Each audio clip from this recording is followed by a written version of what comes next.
Hello and welcome to Fab Canberra, the podcast that brings you into the conversation with leading experts exploring what makes Canberra great and how we can make it even better. You're listening to our first series, Carbon Neutral Canberra, where we hear about our city's net zero journey from the people making it happen. The UN General Assembly has declared a healthy environment a human right. To make this right a reality in Canberra, the ACT Legislative Assembly recently passed the Human Rights Healthy Environment Amendment Act 2024. So what opportunities does this open up to achieve a carbon neutral Canberra faster? This week we're talking to Associate Professor Cristy Clark from the Canberra Law School at UC and ACT Commissioner for Sustainability and the Environment, Dr. Sophie Lewis, about the right to a healthy environment and the opportunities this opens up to speed up Canberra's path to net zero. This is Carbon Neutral Canberra from the Centre for a Better Canberra. Good evening. Welcome to the Centre for a Better Canberra's Carbon Neutral Canberra series, number 3, on the theme of the UN resolution on a healthy environment as a human right, the implications for Canberra. I'd like to acknowledge the traditional owners of the land on which we meet, the Ngunnawal people, and extend my respects to elders past and present, and also extend those respects to any other Aboriginal or Torres Strait Islanders present. We're going to have a very tight, interesting hour of conversation. First up, with Dr. Sophie Lewis, the ACT Sustainability and Environment Commissioner, and Associate Professor Cristy Clark from the Canberra Law School from the Faculty of Business, Government and Law, University of Canberra. The second half hour, we're going to throw it open to you for comments and questions. So start storing up your killer points, your penetrating questions, because the whole point of tonight is how can we get Canberra faster down the road to carbon neutral? We all know we have a world-beating energy policy here. We have a seriously internationally credible and laudable net 100% renewable electricity achievement in Canberra. That is really something. But many of us confuse that with job done. In fact, and this will be a little bit complicated by Sophie Lewis as she explains Scope 1, 2 and 3 emissions later this evening, but essentially what we've done with getting to net zero renewable electricity for the whole of the ACT, that's got us about 50% down the road to net zero by 2045, which is a legislated target of the ACT government. The other 50% is a big challenge, and we've got to focus on that and work out how we can take the same sort of resolve and decisive action to deal with that remaining 50% of Scope 1 and 2 emissions. 20% of that remaining 50% is transport. The other 20% is the household electrification challenge. The 10% beyond that is other, a mixed bag. Tonight we're focusing on a really dramatic development internationally and looking at how that could play into this project in Canberra. And on that topic, I'd like to turn to you, Associate Professor Cristy Clark. What did the UN just do? So in 2021, the UN Human Rights Council recognised the right to a healthy environment, or the right to a clean, safe and sustainable environment. And that was followed up in 2022 with the UN General Assembly resolution also recognising the right. So that was a really momentous occasion in relation to that kind of international level recognition. But it's really worth noting that there was a level of catch-up. More than 150 countries around the world, depending on how you kind of calculate it or assess it, already recognise the right to a healthy environment in their constitutions or in their laws in some way, shape or form. So in that respect, Australia is quite lagging behind. So the UN passed this resolution. Why does that matter in legal terms? Yeah, right. So the right to a healthy environment, it does a number of things. I think at the kind of the key issue is that what it recognises is that without a healthy environment, we don't have the foundation to achieve other human rights. It's a fundamental thing because it's our habitat. We rely on it for everything else. And so it was a real recognition of that intersection of the need to protect the environment in order to enable the protection of other rights. And that's been kind of considered to be protected through what's known as the greening of human rights. But it also acknowledged that when we're protecting the environment, it's necessary to consider human rights in the way that we protect the environment, and that if we don't consider this intersection, then we're not going to go about it in a way that actually keeps humans connected to the environment and safe within that connection. So that was the recognition in international law, and it's really divided into two main bits, I guess, in a legal sense. One is what's known as procedural rights, and these are things like the right to participate in environmental decision making, the right to have access to information about the environment, to get education about those things, and the right to a remedy when things go wrong, when environmental standards aren't met, all of those things. And then also within that, I would say the right to protest when things go wrong, the right to have that freedom of expression protected, not criminalised the way that we're seeing happen globally at the moment. So when the democratic process starts to break down, the right for that response to be protected. The other side is the substantial rights. So it's both in relation to the expectation of environmental protection, and countries that do have the right to a healthy environment, particularly in their constitution, have been shown to have better environmental outcomes, including better climate policies as an example. And the right to have human rights protected in the way that the environment is protected. So particularly that's issues like equality, ensuring that as we're trying to protect the environment, we don't do that in a discriminatory way that either disadvantages people or leaves some people behind, and that we do it in a way that foregrounds the needs of the most vulnerable. And finally, that we really strongly foreground the rights of Indigenous peoples and their relationship to the environment, and the way that we conceptualise the environment should reflect that relationship. So the external affairs power of the Australian Constitution has been very significant in recent environmental achievements. In Australia, for example, stopping the damming of the Franklin Dam. Yep. Is this related, or is this a whole new layer of potential rights? So at the Commonwealth level, the Parliament would have the capacity under the external affairs power to pass a Human Rights Act, for example, and we've recently seen a recommendation that it should do that. And that recommendation included that it should protect the right to a healthy environment as now recognised in international law. It doesn't do that at the moment, but that doesn't mean, for example, that we can't scrutinise legislation at the Commonwealth level for its compatibility with the right to a healthy environment. And the Parliamentary Joint Committee on Human Rights would be expected, and does in fact already do that.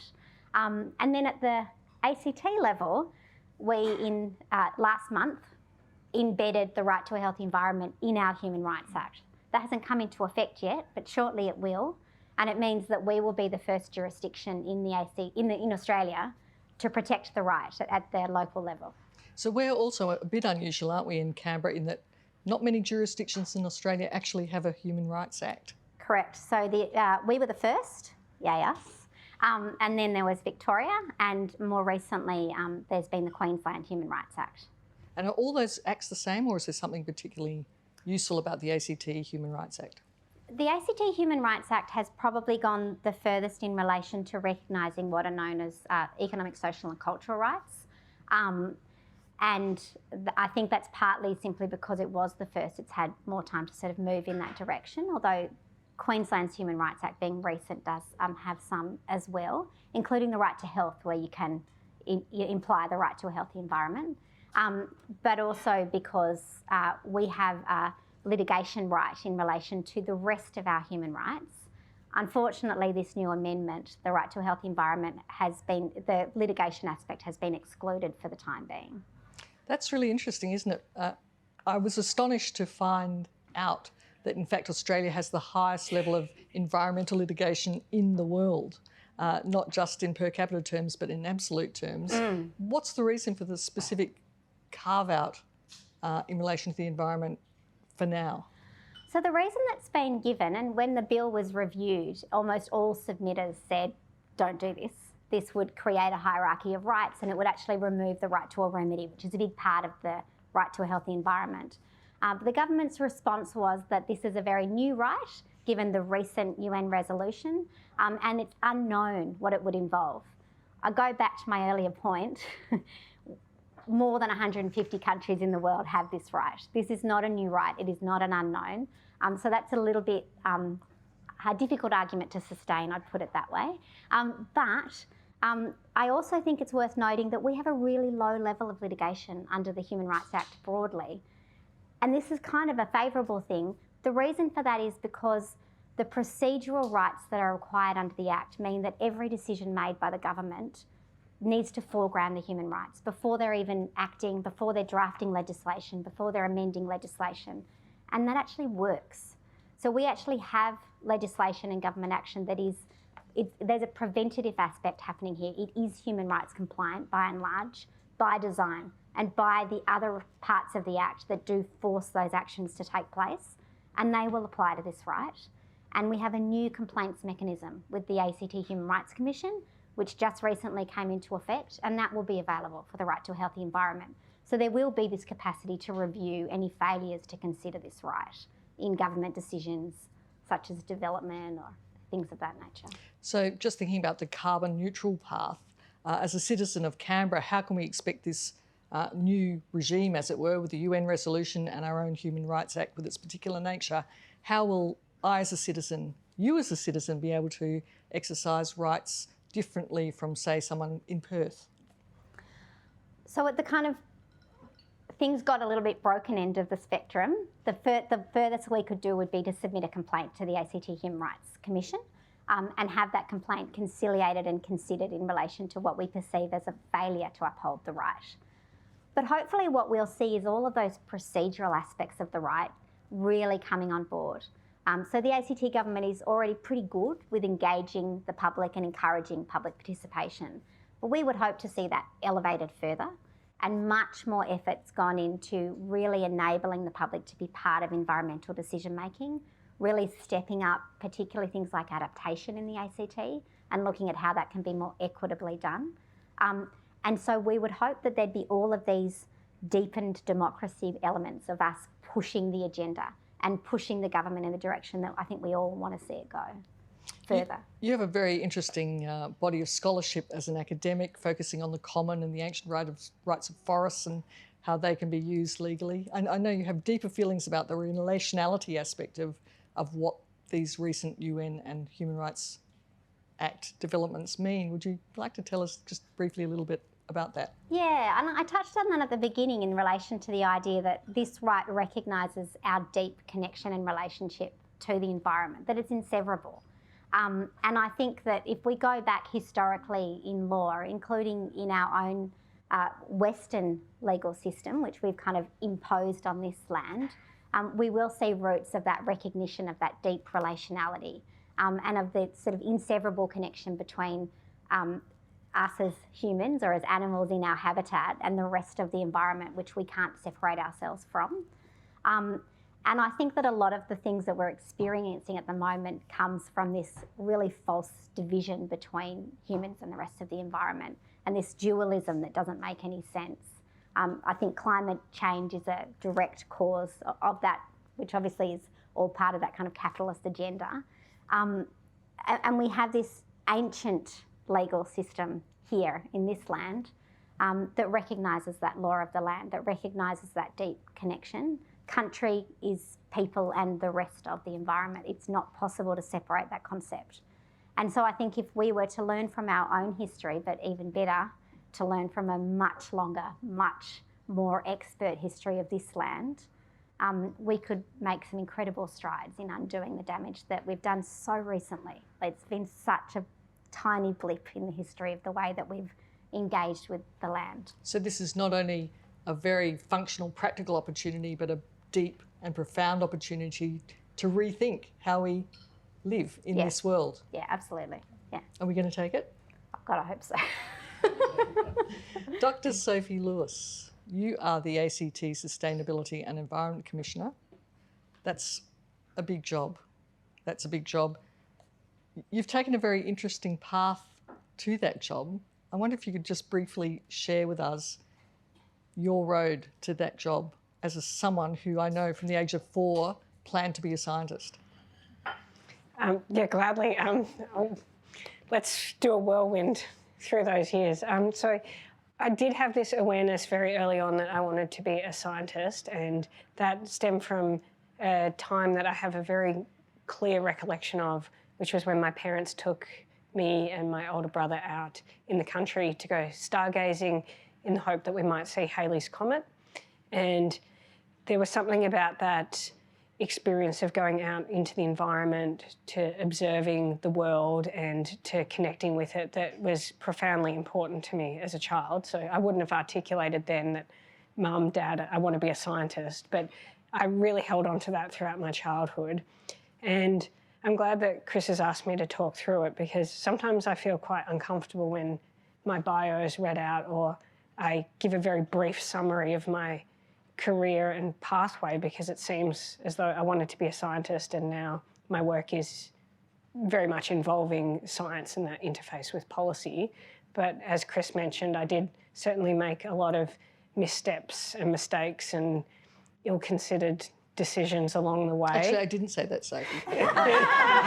Interesting. Why I'm asking Sophie about this is I think this idea people have that you have a linear kind of planned path to destination X. But what I love about your career is it's messy. You tried some things that didn't work out, then you tried things that did work, and then tell us about the Yeah, absolutely. So it has been messy. I haven't really thought strategically about my career and the next move, and I haven't been goal-oriented. So I started off by enrolling in a degree in engineering at Monash Uni and discovered very quickly that engineering isn't exactly like science, but you get a job at the end, and found that it wasn't something that I was enjoying or was particularly good at. So I moved into a science degree, which I think is very good for, public infrastructure and the world that I'm not out there applying engineering skills. I want you to pause there. You, in that degree, that science degree, you majored in pure and applied maths and geography, correct? Yeah, that's right. Go on. And that's where I really reconnected with that excitement around science and, going out in the field, being connected with nature in that way, and that way of thinking and relating to the world and discovering the world.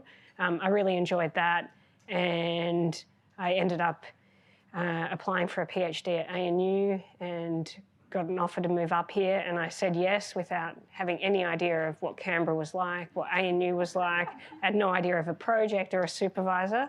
Rolled the dice. I rolled the dice, and I'm extraordinarily grateful I did. I had the opportunity to be involved in a broader project that was looking at reconstructing long-term climate history from cave records, records of rainfall over time from caves in Indonesia. So I spent some time there doing field work, but found out quite quickly that for every week of field work, you sign up to 6 to 12 months of lab work. And I realised that I have very little attention to detail, pretty clumsy in the lab. And at that same time, I was also having quite a terrible relationship breakdown with my PhD supervisor. The place that I was in at the time... ANU Earth Sciences. That's right. Certainly had some extremely difficult cultural issues that were challenging for a lot of people. To do with blokes and bullying. That's right, yeah. For the most part, but not exclusively. There was, certainly, I think, a culture of bullying that was rewarded and encouraged. So, again, I had a great opportunity thrown at me that I grabbed to travel overseas, and I spent some time working at the NASA Goddard Institute in New York City, and found that I really enjoyed that other way of looking at climate history, which is using climate models, these computer models that we use to look at future climate projections. We're starting to think maybe we could look at long-term climate history and combine those with these physical records. So whether it's ice cores or tree rings, I was using the stalagmite records. So I went in that direction. And what's the time span? So the records that I was looking at, the stalagmites that we took from caves in Indonesia and brought back to Canberra to analyse, they were looking at around sort of 50 or 60,000 years of showing how our monsoon has changed over time. And one of the really fantastic things about that change in direction was that I had that support of people at NASA. I had the opportunity to really throw myself intellectually into these problems, which is part of the reason you do a PhD. And then it also opened up so many opportunities. So after I finished my PhD, I wasn't sure if I wanted to pursue an academic career. Just before we get to that point, you came back to ANU and found a happier home in the Fenner School. That was a little bit after. I did a postdoc at Melbourne Uni. Had a fabulous supervisor there, Professor David Caroli, who is an exceptional scientist, advocate for climate action. And then I went back to ANU again and was in the Fenner School, which was a much better fit for me. So the moral of the story, folks, is don't be deterred if you don't immediately find yourself doing the right thing. Find the thing that is your thing. Sometimes the experience of finding your thing can be miserable, but you can find a place to do it happily in the end, right? Yeah, absolutely. Absolutely. And all of those times, even the great challenges, have led to very rewarding places, and that opportunity to really focus on kind of the values that I have around environment and science. So here you are, the ACT Sustainability and Environment Commissioner. You do a big audit of everything that's happening every 2 years. What's the picture like on the carbon neutral road for Canberra from your point of view? Well, I'm glad you asked me about that, because I thought you were about to ask me what's the picture of our environment, and that's a far bleaker story. So I'm glad we're talking about carbon neutral Canberra, because that's something that we really can celebrate. We, as a jurisdiction, as a community, we set a fairly early target, really, when we look worldwide for emissions reduction. The time that we decided that we were going to hit net zero was very early on in terms of what other countries and states and territories were doing, but also our end goal, 2045, is earlier than a lot of jurisdictions have committed to. So that's something that we really should be celebrating. That was highly ambitious. That was an extraordinary step that we made in committing to that and legislating those targets. It's incredible what can happen if we legislate for it. So that, I think, has been a really good news story for Canberra, and something that we really should be very proud of. The net zero goal that we set, and also that we've already achieved 100% renewables in our grid-supplied energy. So what about the other big two chunks left, that 20% that's transport, the 20% that's household electrification? From your standpoint, how's that looking? Well, it does get hard. It really does. So when a jurisdiction is looking at the pathway to net zero and mapping out what sectors they're going to tackle, and that depends where we are. So what we have to deal with in terms of our greenhouse gas emissions in Canberra is very different from New South Wales, very different from Queensland, where they have different industries and different problem points, different communities, different populations. But what we're seeing throughout all those jurisdictions is at some point it's going to get very difficult. So it was a bold decision, and that certainly hasn't been easy to, in terms of the legislation around that, and there's been a lot of committed people working on the emissions reduction to date.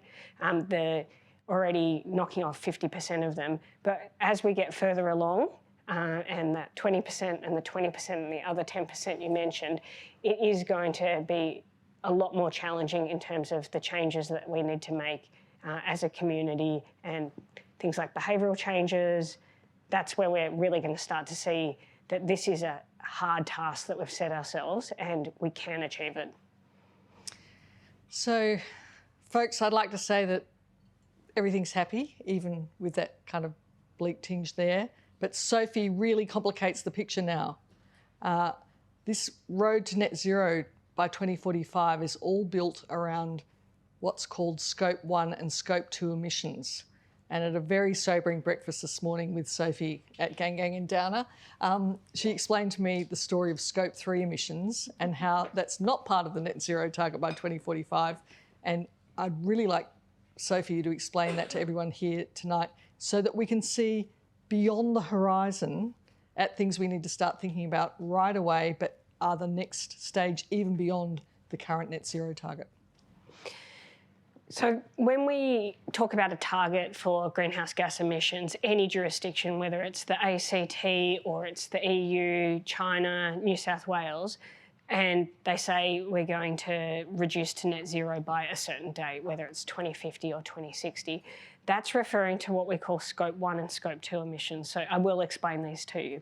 And this is the standard way that we report an account.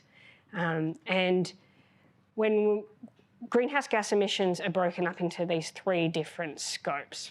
So we're in this room all here today, and some of us will have driven, some of us will have got Ubers, but it's the same thing, came in a car.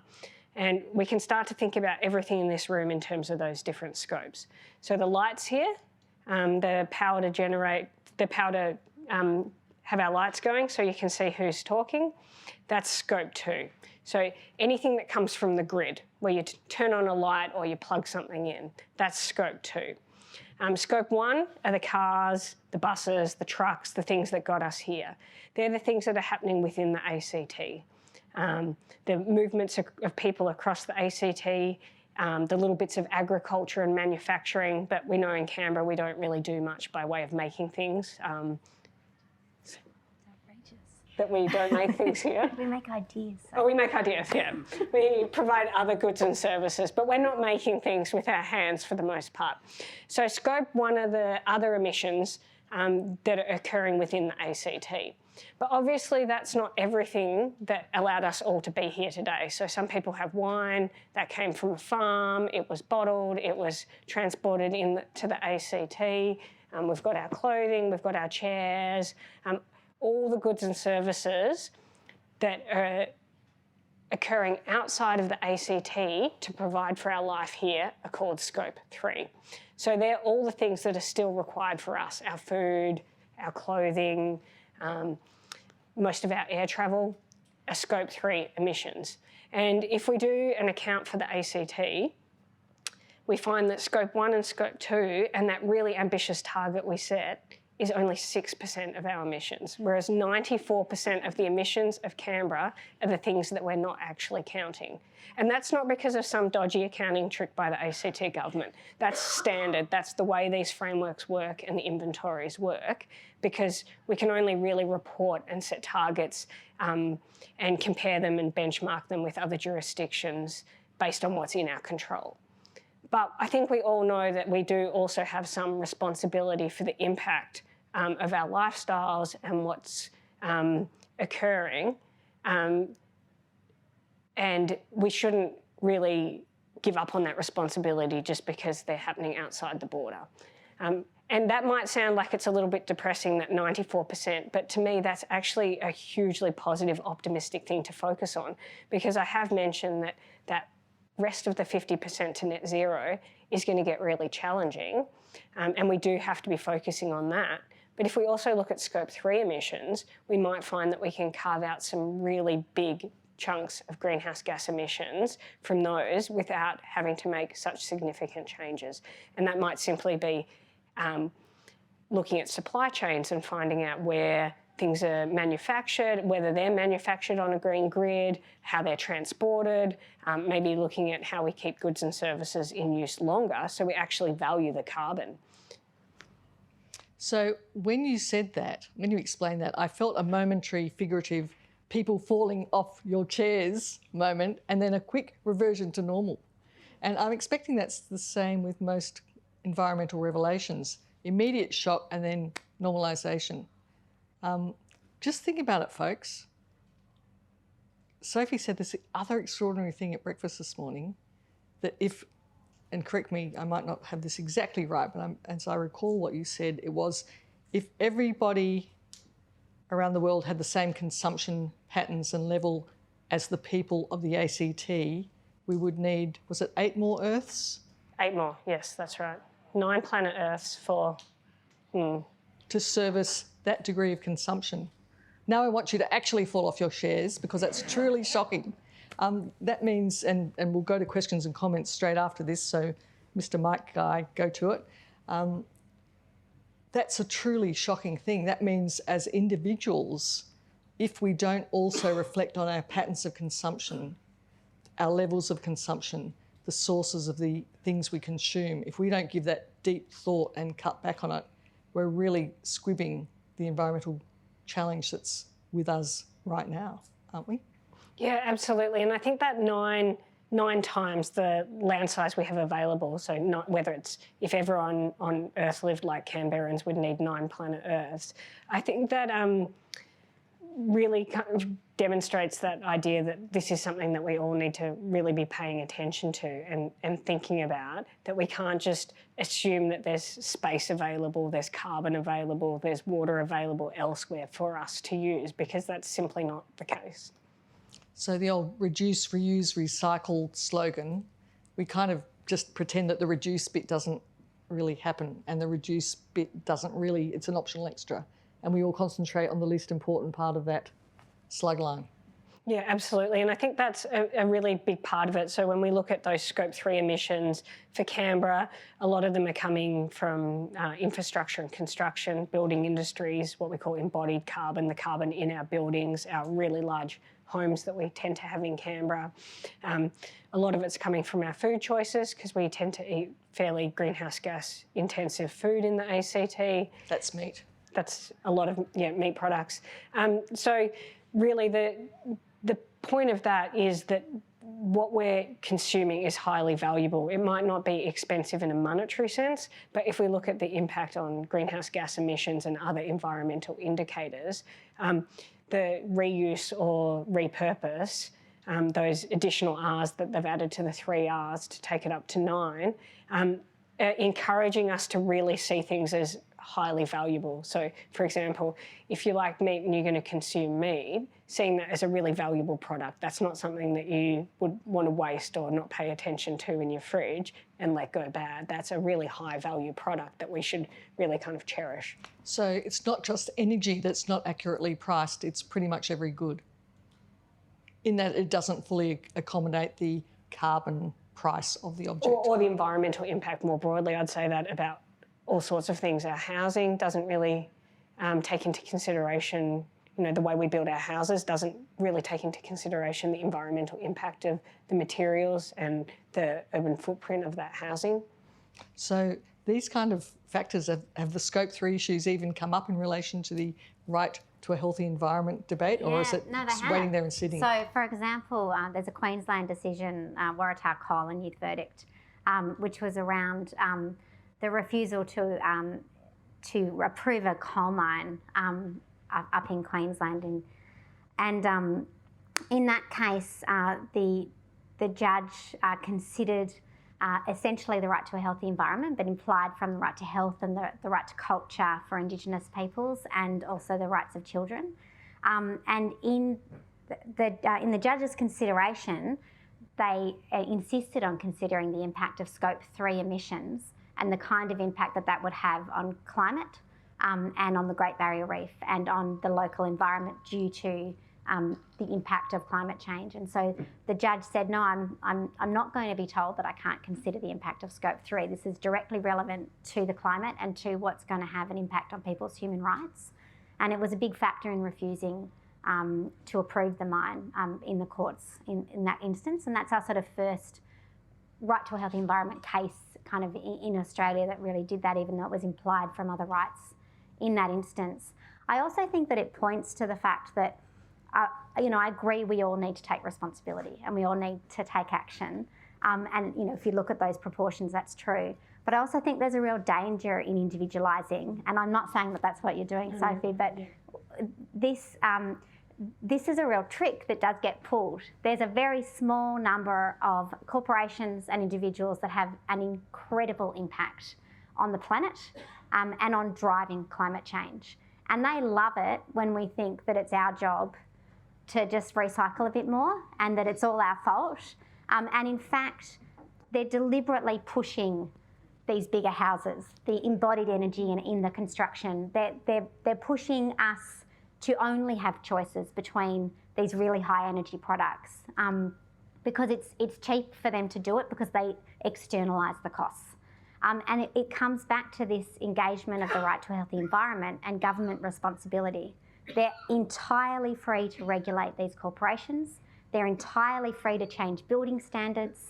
to require this embodied energy to be considered in the impact assessment of houses, to require the cost to reflect the size that's being built for no good reason, to get eaves. You know, there's all sorts of things that government regulation can actually assist us in being actually free to make the decision that I think most of us want to make. A lot of us feel as though we're completely locked into making highly unsustainable decisions to the point where we're consuming 9 Earths, if everyone was to live like us.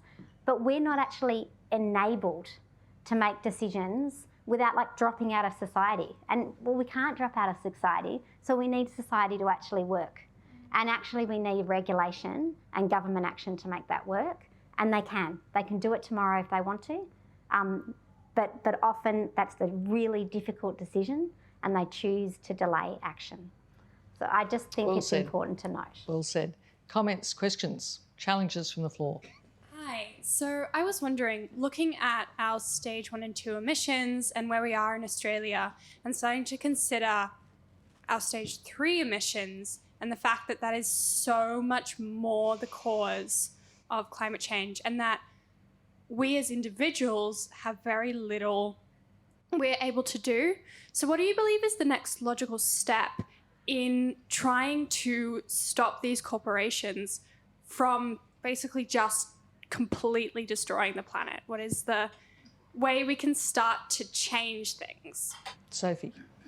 Oh, is that one for me? Yeah. I thought that one was for you. You're the ACT Sustainability and Environment Commissioner. So my role is to essentially hold the government to account for their management of the environment in the ACT. And this is such a complicated thing to pick through, and I'm so glad that Cristy brought that up around like individual burden and responsibility. When I published the Scope 3 report back in 2021, it was very difficult to communicate that report and the findings to the community of Canberra, and not just because no one wants to hear about Scope 3 because it sounds boring. It's because of that messaging around the individual responsibility. We're really at pains to focus on business and government in that report, and our recommendations were primarily around government measuring and reporting and setting targets for Scope 3 emissions and working with businesses to provide an environment which encouraged low Scope 3 emissions. But when we did go to communicate that report, every time I went and spoke to any community group, people were like, yeah, I know that. I don't feel individually responsible, but what can I do? And I'm like, but you're not responsible. And they're like, just tell me what I can do. And that is really why we sort of started to try and provide some meaningful things that individuals can do when they're concerned about it.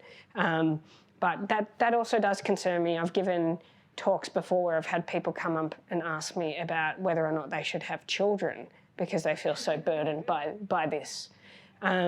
So that doesn't really answer your question about what we can do around corporations, but I think really there is just so much power in terms of the government regulation and enforcement, and that's something that we probably should be really excited about in terms of this Human Rights Act around the healthy environment, is because it really reinforces that obligation of the government to enforce. So when Australia mines coal and things like that and exports it, is that counted as our Scope 3 emissions, or is that Scope 3 emissions for the people, the countries that we export to? And should we be counting those emissions embodied in our exports? So they're not counted in terms of the Australian targets. They're just Scope 1 and Scope 2, but because those emissions or those exports being sent internationally, they would be our Scope 3. So the complicated thing here is that someone else's Scope 1 and 2 is our Scope 3. So when I talked about, well, we import lots of things from other states and territories and internationally, and that's our Scope 3 emissions. So, for example, if we're talking about a new EV, you get a new EV and it's manufactured in a factory. So the EV and all of those emissions are our Scope 3, but the electricity or whatever it is going into the factory is Japan, China, Queensland's Scope 1 and 2 emissions. So they're all interconnected, but that's why I was talking about that kind of broader idea of having some sense of responsibility for that. And that might mean that we're focusing on supply chains and purchasing from jurisdictions that have greener grids because of this interconnection. And the really important thing here is that the more that we do to reduce our Scope 3 emissions, the quicker other jurisdictions will be getting their net zero targets in place.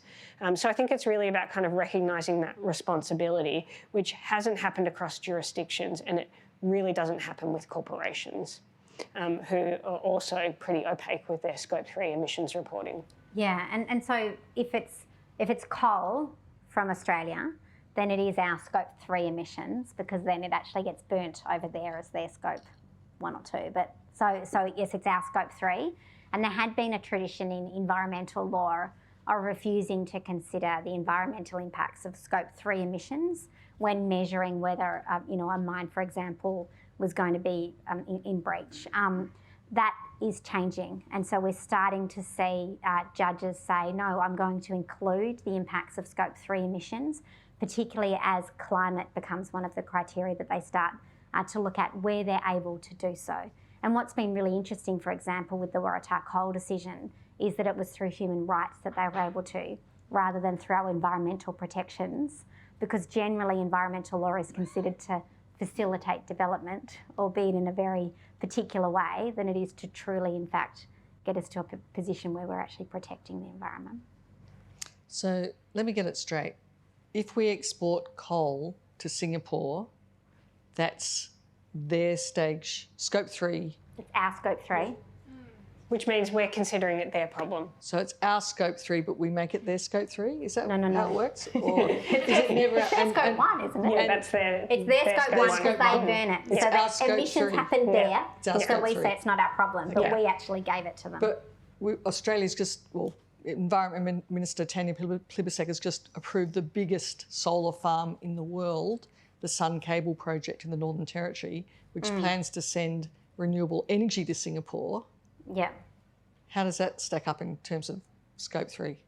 Is it going to be a credit? Is it neutral? I didn't know it was going to be assessed. I didn't know there was going to be examined. Thank God you've got that mathematics background. It is really convoluted when you look at the accounting and inclusions and where you draw kind of the jurisdictional boundaries. So we'd have to look at that, but I think categorically we could agree that that's a better export than coal. You could be a politician. That was really well done. So I'm interested to hear what the response to your recommendations of that report you just mentioned were. And the reason I'm interested in that is because I was very interested to hear your positivity about the inclusion of the environmental, whatever it's called, in the human rights thing, noting that in the ACT, as you said, we already have a human rights bill, and I'm sure that would include things around Indigenous rights and housing. Not housing.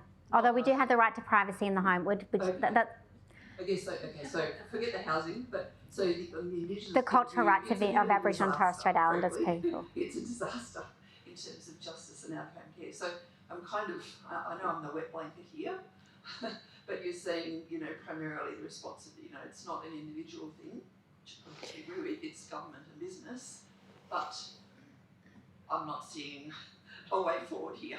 Well, if you describe yourself as a wet blanket, then this will be news for you. There was very little appetite for changes to the way we consider greenhouse gas emissions from the government on that report. So of the 12 recommendations, I think only one was agreed in full, which means agreed with funding attached to it. But there has certainly been some progress, particularly on things like low carbon concrete, which is a huge emission source. It's tremendously big. It's so that's something that we should... What is low carbon concrete?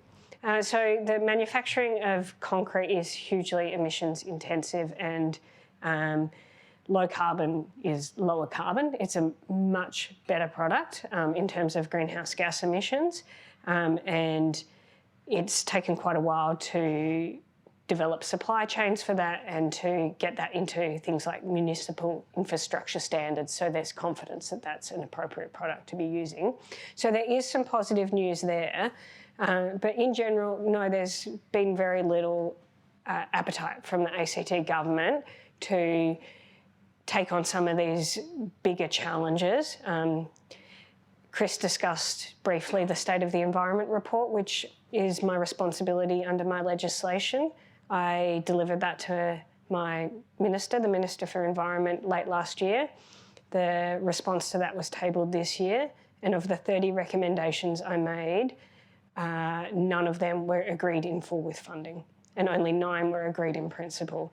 So there is a lot of bad news in terms of the environment. The State of the Environment report painted this picture of the ACT under tremendous pressure from these huge challenges of climate change, environmental decline, biodiversity and species loss. And the response to that was not one that was looking to address those huge issues. And that's partly why I am so excited and enthusiastic about this right to a healthy environment. We don't get many wins in the environmental space, and there's, I think, a general perception that we don't need to be doing more because we already have environmental protections. We've got agencies that are responsible for environmental protections. We have Commonwealth environmental laws. We've got nature conservation acts. So I perceive that there's a general attitude that the environment is sufficiently protected by law. But what we're seeing time and time and time again in reviews and reports, State of the Environment reports, are more ecosystems under threat, more species being added to the threatened species list. So what we're seeing is that those environmental protections are not sufficient for what we need to be doing to remedy that decline. And that's partly why I'm so excited about this, and because of that preventative possibilities that Cristy spoke to, is the idea that this is a necessity that we must be focusing on, and not just in a single piece of legislation, not just focused on a single tree or a single block or a single estate, but recognising the absolute necessity for retaining the integrity of our environment and ecosystem as a whole, rather than just one little piece of it that we can disregard, we can build over. And I just want to address what you said. Human rights are absolutely not a panacea. They're not going to do anything by themselves other than sit on a shelf and look pretty, like so many of the other things that we have. I was just so excited about it. I think what is important about the right to a healthy environment are those procedural rights that comes with them, because they provide this myriad of entry points for all of us to actually jump in and push for the change that we want to see, through participatory rights, through information rights, through rights to a remedy, through rights to action, through this expectation of really deepening our democracy in relation to environmental decision making. And that's where it's actually not like this kind of right doing something for us, but us using that right to exercise our own power. And I think that's the real difference. And I think that many of our other rights have that capacity, but they haven't really been taken to their full in the ACT. As I mentioned, we have very little litigation. I think we have very little awareness of human rights still, despite having had 20 years of a Human Rights Act. We don't have a Human Rights Law Centre in the ACT. We don't have that support for public use of the Act. And I really hope that this particular right is really grabbed and used, because that's where it would make a difference, not from its existence, but from its use. The Australian Bureau of Statistics produced a report recently about measuring and accounting for ecosystems, and they're planning to be reporting on that next year. So I've 2 questions. One, Sophie, was the ACT consulted on that? Do you know, did you have any input to it? And secondly, do you think that that might generate information and data that will be able to be used for citizens to be able to make claims, human rights claims, about the sustainability of ecosystems in Australia? Oh, they're great questions. So for the first question, no, we weren't involved in that. But for the second question, I really expect that any additional information is useful. That is one thing that I think surprises people reading the State of the Environment reports. There was a recent report for Tasmania that was just tabled in the last week, and that's the first report that Tasmania has published, State of the Environment report, since 2009. So that's a really considerable period of time that they're reporting on and looking at trends and changes in the Tasmanian environment. And within that report, there's many instances where data is not available or not of sufficient quality for us to measure what is going on in the environment. And that's not much different here in the ACT. We don't have a lot of the fundamental data we need to be working out what's going on. And I'm not talking about obscure species in Namadgi National Park that are up in our bogs and fens. We're talking about basic information around the size and footprint of urban development in the ACT. We don't have some of the basic data that we need to really work out the impact that we're having on the environment. So I think any information we have will be useful for environmental reporting, for that information in the public domain, which should be our information.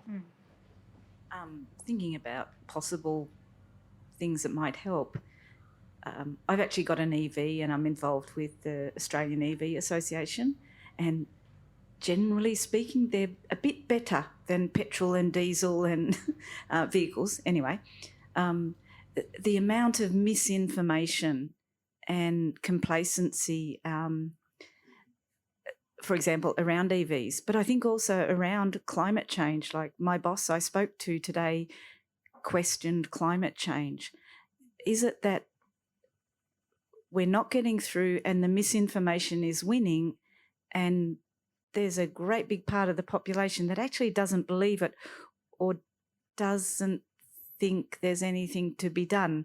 Like, what is the role of government and agencies and letting people know about what you're doing? How does it become part of Australian culture that there's a problem and Australia is doing something about it? Yeah, so the right to a healthy environment does include an obligation to provide public education about the environment, and that's including in relation to climate change. And when the bill was reviewed by the committee, the Justice and Community Safety Committee, one of their recommendations was that funding be put towards increased public education in relation to the environment and the right and climate change, and that is being considered by the government. But it is a really important component, because no one is going to take this sort of action without knowing what it is that they're acting on and why they're acting. And it should be a fundamental part of all of our entitlement to kind of understand what's going on. We might not have the capacity to go through the statistics and the modelling and all of those things, but accessible information about what they mean for us and what we can do about it, including through holding others to account, that should be available to everybody, and it should be understood by everybody through education that's combating misinformation. And we're seeing an increased risk of misinformation in many fields. And so it really is upon public authorities and universities to be taking action in relation to really assisting the public to be able to sort of sift between all of these things. Yeah, absolutely. It is really complicated, this discussion around the individual and the role of the individual, because we've said, really bluntly, you're not to blame. It's not your fault if you've eaten a steak today. But I wouldn't go that far. But you don't. I think we want to empower individuals and make them feel that they have the capacity to prompt change. Just like Cristy said, the right is of little value without us pushing and using it. I think it's very much the same with individual action. So although I've said this isn't so much about the individuals, really individuals are hugely important and powerful, and whether it's small things like how you spend your money on goods, that being attentive to the value of them, or seeking remedy under this new right. And thinking carefully about how you vote. Yeah, all of that stuff is hugely important. I've talked about how disappointing it was to publish this report focused on the decline of our environment and then to have that essentially rejected. But when we look at that report, one thing comes out through every single chapter, and that is the strength of the Canberra community, environmental volunteers, people advocating for climate, people attending and taking care of each other during that bushfire period. In every chapter we see the community being the strongest thing that we have, the strongest friend of the environment here. So individuals can do really valuable things. The truth is we need to address it from all sides. Individuals, governments, decent corporations. I mean, academics love a rhizome. It's got to be a rhizomatic approach, doesn't it? Taking that Human Rights Act against the backdrop of the UN General Assembly resolution and charging on. Hey there. A little bit of a different question for you. You mentioned that Indigenous health came into consideration for the judgment up in the coal mine that you talked about. Does the human right for healthy environments come into play for the built environment? So the places that we live, that we grow up, you know, if we're walking, cycling, whatever, and sucking in emissions from the road as we're cycling next to it, is there any power within this to address those things that we live in versus the natural environment? Absolutely. The environment means everything. Again, just completely pushing back against that dualism. It means everything that we're part of. And clean air is one fairly fundamental aspect of the right to a healthy environment. And it's one that has been litigated internationally in relation to that very question. So yeah, clean air, clean water, a clean environment, whether it be a built environment or a so-called natural environment, it's all covered. What are the examples that from other countries and states that Canberra should follow to achieve the balance of the environmental rights? Could you elaborate? Like to make the environmental should be appropriate, like just like the other developed countries. How could it follow the examples? Okay, so what are some examples of how it's been used internationally? I mean, it's been used in a really wide variety of ways, both in terms of implementation without litigation, so governments then willingly taking steps to be more ambitious in relation to mitigation action, but also adaptation, and when engaging in climate adaptation, really considering equality issues in relation to that and considering the needs of the most vulnerable. So we can adapt in ways that privilege the wealthy. We can say everyone can have an air conditioner and everyone who's in lovely housing can get subsidised PV systems, and EV cars are going to be subsidised for the middle class and all these things. Or we can look at renters, we can look at public institutions, we can look at the streets, we can actually look at the community and protecting the unhoused, and what are we going to do when people who are working outside in 40-degree heat for a week? How are we going to deal with that situation? So we can take very different approaches to the same environmental problems, and one of them are rights compliant. Another issue that comes up, and it was raised in relation to Indigenous rights, is that we're increasingly seeing environmental action that actually is called green imperialism or environmental colonialism. It involves forcing Indigenous peoples off their land to create conservation parks, often for very expensive tourism. That's not environmental action, that's rights compliant, and it's taking us entirely in the wrong direction of protecting relationships. So all of those things, I think, where relationships are protected and custodianship and reciprocal relations are enhanced for everybody with their local environments, that's where we're seeing real pushes, whether it be, you know, river governances that recognise the rights of rivers and people's relationship with that river, or a whole range of things that just deepen the way that we actually have these positive, sustainable relationships with where we live. Those are things that we're seeing under this right in a whole range of contexts. Sophie, Cristy, you're each Chief Minister for a day. You get to do one thing. What is it? I feel like I should have had some warning. I'll jump in while you're pondering. So I'm going to go straight for recommendation 1 from the 2023 State of the Environment report, which is to legislate an urban growth boundary, wherever that might be, after consultation with the community, so that we can protect high conservation areas from development that should not be occurring there. And just as a matter of interest, who in the room would support that? Wow, that's pretty much unanimous, I think. Great. Cristy. I'll allow experts to be empowered to make decisions. Starting with Sophie. Awesome. Very good, very clever answer. That's been, I think everyone would agree, a pretty mind-expanding discussion. That's taken us to a place to reflect on the whole carbon neutral challenge well beyond our first two sessions, which were fabulous, but this has taken us to a new space to think and dream positively about what might be done using this new right we have. Let's go for it. Please join me in thanking Sophie Lewis and Cristy Clark. Thank you. Thank you for listening to Fab Canberra, a podcast from the Centre for a Better Canberra think tank at the University of Canberra. This episode was recorded and edited by Rach White on the lands of the Ngunnawal people.